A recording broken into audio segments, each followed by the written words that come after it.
Set SMART goals and use them to keep your employees motivated.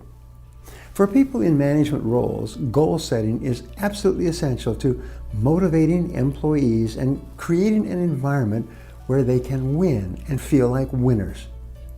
The 10-90 rule in SMART goal setting says that the first 10% of the time that you spend developing absolute clarity about what is to be done, you will save 90% of the time once you begin. It can also save you 90% of the mistakes, the costs, and the times of other people involved. You've heard it said that you can't hit a target that you can't see. And the follow-up that is if you don't know where you're going, any road will get you there. You've heard of SMART goal setting, which stands for specific, measurable, achievable, relevant, and time-bounded. Let's go over what each of these means. A SMART goal is specific. It is perfectly clear to everyone who must be involved in its achievement. A child can tell you how close you are to accomplishing it. It is clear and unambiguous. Most of the problems with goal achieving stem back to a lack of clarity in setting the goal in the first place. A SMART goal is measurable. It can be defined in numerical or financial terms. It can be broken down into steps, each of which can be measured as well. The more clear the measures, the easier it is to focus and concentrate on achieving those numbers. A SMART goal is achievable. It can be accomplished within the constraints of time, money, the external environment, the economy, the skills, and abilities of the team members, and the other constraints contained both inside and outside the company. A SMART goal is realistic. It is within the bounds of reality and is something that people can develop a high level of confidence in achieving. In goal setting, many goals are merely aspirational. They do not reflect reality.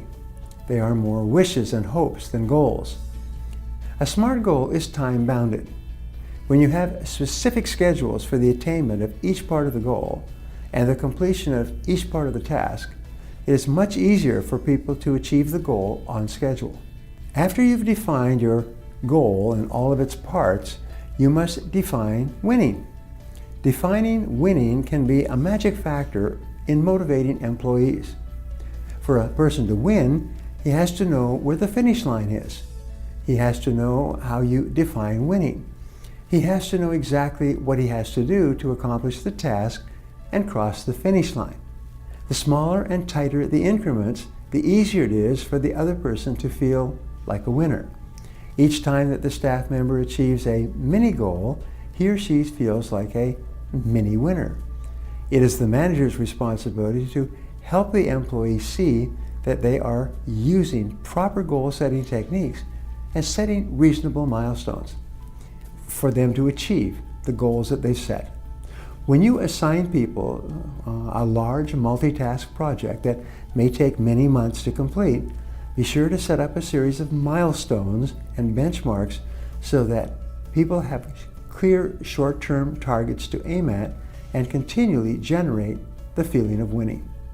For a person to feel like a winner, he or she must succeed at the task. He must achieve the goal.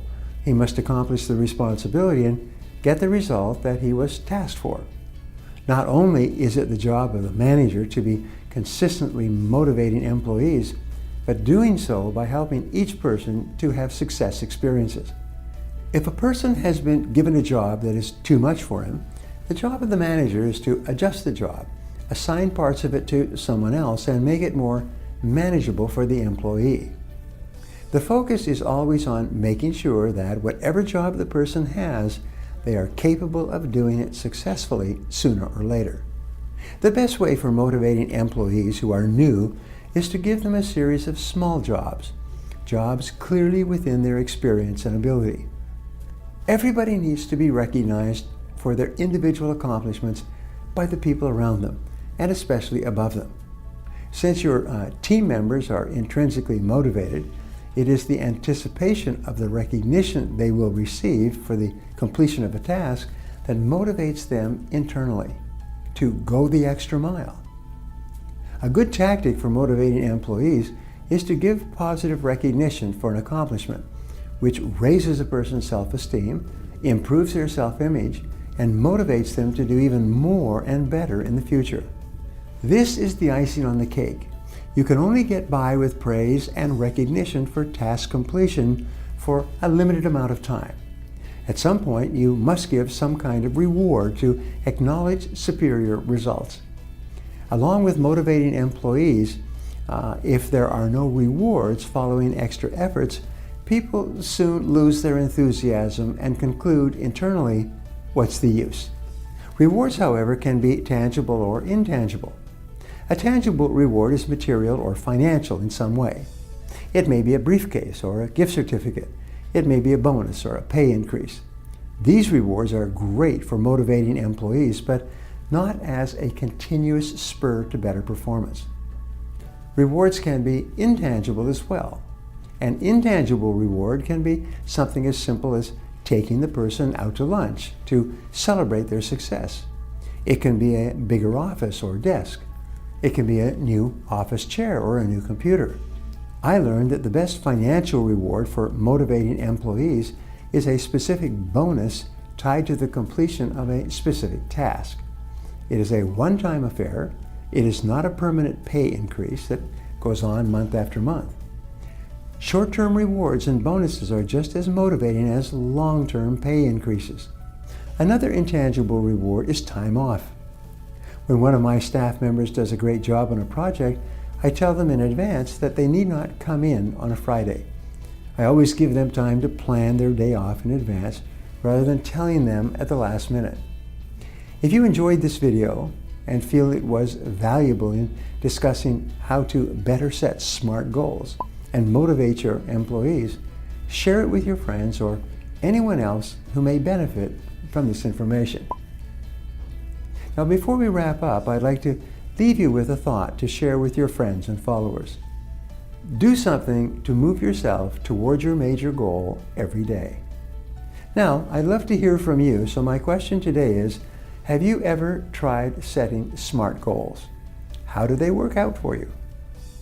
Leave a comment below, and I'll be sure to follow up with you.